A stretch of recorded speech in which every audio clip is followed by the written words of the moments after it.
સુરેન્દ્રનગરમાં મોહરમનો જુલુસ, પરંતુ આ વખતે કંઈક એવું થયું જે પહેલાં ક્યારેય જોવા મળ્યું ન હતું. સુરેન્દ્રનગર શહેરમાં મોહરમનો તહેવાર શાંતિપૂર્ણ માહોલમાં ઉજવાયો, પરંતુ આ વર્ષની ઉજવણીની સૌથી મોટી ખાસિયત એ રહી કે ઇતિહાસમાં પ્રથમ વખત તાજિયાના જુલુસમાં કોઈ પણ પ્રકારના હથિયારો કે સાઉન્ડ સિસ્ટમનો ઉપયોગ કરવામાં આવ્યો ન હતો. જિલ્લા પોલીસના માર્ગદર્શન હેઠળ આયોજકો અને સમાજના અગ્રણીઓએ શાંતિ અને ભાઈચારાનો સંદેશ આપ્યો હતો.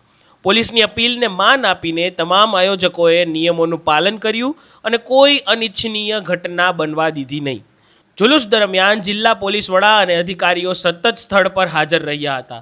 સમગ્ર રૂટ પર ચુસ્ત પોલીસ બંદોબસ્ત ગોઠવવામાં આવ્યો હતો, જેના કારણે કાર્યક્રમ શાંતિપૂર્ણ રીતે થયો હતો. સ્થાનિક લોકો અને આગેવાનોએ પણ પોલીસની આ પહેલને આવકારી હતી. સુરેન્દ્રનગરમાં મોહરમનો આ તહેવાર કોમી એકતા, શાંતિ અને કાયદાના પાલનનું એક સારું ઉદાહરણ બની રહ્યો છે.